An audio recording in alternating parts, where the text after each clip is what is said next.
दुनिया के अंदर एक नई इलेक्ट्रॉनिक जंग का आगाज़ हो चुका है। जो जंग चाइना और यूएसए के दरमियान शुरू हो चुकी है। इस जंग का जो बेसिक मकसद है वो ये है कि जो सेमीकंडक्टर इंडस्ट्री है उसको कैप्चर करना है। अब यहाँ पर अगर बात कर लें सेमीकंडक्टर इंडस्ट्री की, तो ये बिलियंस ऑफ डॉलर्स की इंडस्ट्री है और इसके अंदर सिर्फ चंद एक ममालिक हैं जो इस इंडस्ट्री से वाबस्ता हैं और इसमें इंपोर्ट एक्सपोर्ट का काम करते हैं और पूरी दुनिया को सप्लाई चेन देते हैं सेमीकंडक्टर्स की, जिसके अंदर चाइना, ताइवान, साउथ कोरिया शामिल हैं। तो अब अगर इन तमाम मुल्कों की बात कर लें तो इसमें जो टोटल परसेंटेज है, अगर उसका एक लमसम अंदाज़ा लगाएं तो 50% जो परसेंटेज है वो अमेरिका के पास है और बाकी जो 50% है वो साउथ कोरिया, ताइवान और चाइना के पास है। और चाइना क्योंकि उभरती दुनिया की इकोनॉमी है वो उसके ऊपर बहुत ज़्यादा कोशिश कर रही है कि इसकी प्रोडक्शन को बढ़ाया जाए। क्योंकि चाइना में कोविड आ गया तो कोविड की वजह से सप्लाई चेन बहुत हद तक डिस्टर्ब हुई। उसका नतीजा ये निकला कि जिन डिवाइसेस के अंदर सेमीकंडक्टर इस्तेमाल होते हैं उसका फुकदान आ गया, जिसमें हमने देखा कि graphics card, computer accessories, mobile phones, इसके अंदर एक तेज़ी से इजाफा आया इनकी प्राइसिंग में।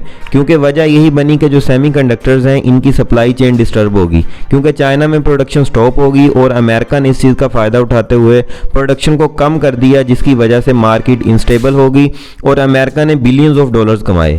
लेकिन अब चाइना जो है आहिस्ता आहिस्ता कोविड से निकल रहा है और अपनी इंडस्ट्री का रिवाइवल कर रहा है। और जो दुनिया की वर्ल्ड चिप एसोसिएशन है उसका एक अंदाज़ा है 2027 तक चाइना 24% इजाफे के साथ जो ताइवान की इंडस्ट्री है उसको कैप्चर कर लेगा। दुनिया के अंदर दो ही बड़े प्रोड्यूसर बन जाएंगे, चाइना और यूएसए। अब सोचना यहाँ ये है कि अब जो सेमीकंडक्टर की जंग है वो तो शुरू हो चुकी है, इंडस्ट्रियल शिफ्ट जो है वो भी हो चुका है और हालिया दिनों में जो बाइडेन एडमिनिस्ट्रेशन है उसने यूएसए में विजिट किया और जो चाइनीज़ कंपनी है वहाँ पर काम कर रही थी उसको ब्लॉक किया, क्योंकि उसने बहाना ये बनाया कि जो चाइनीज़ कंपनीज़ हैं ये वहाँ की सेमीकंडक्टर टेक्नोलॉजी है उसको चोरी कर रही हैं और ख़ुद पब्लिश कर रही हैं। वैसे हकीकत में चाइना का जो डेवलपमेंट मॉडल है वो यही है, उसने पूरी दुनिया के अंदर जो है टेक्नोलॉजी उसको चोरी किया और चोरी करके उसके मिलता जुलता प्रोडक्ट बना के दुनिया के अंदर उसने सप्लाई चेन को डिस्टर्ब किया।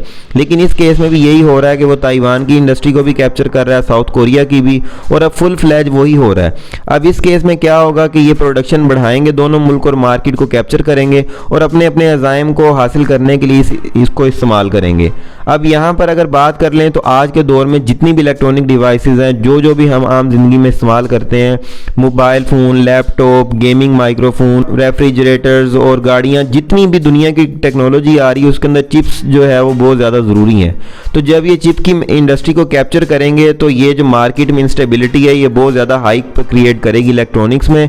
और आने वाले दिनों के अंदर अगर ये जंग बढ़ गई तो इलेक्ट्रॉनिक डिवाइसेस के अंदर एक बहुत ज़्यादा आपको प्राइस का इंक्रीज़ देखने में मिलेगा। तो ये थी आज की डेवलपमेंट और मुस्तकबिल करीब के अंदर देखते हैं कि चाइना और रशिया इसको कैसे डील करते हैं। और अगर एसोसिएशन ने कोई इसका बंदोबस्त ना किया तो दुनिया को एक बहुत संगीन मसाइल का सामना होगा चिप डेफिशिएंसी के तौर पर।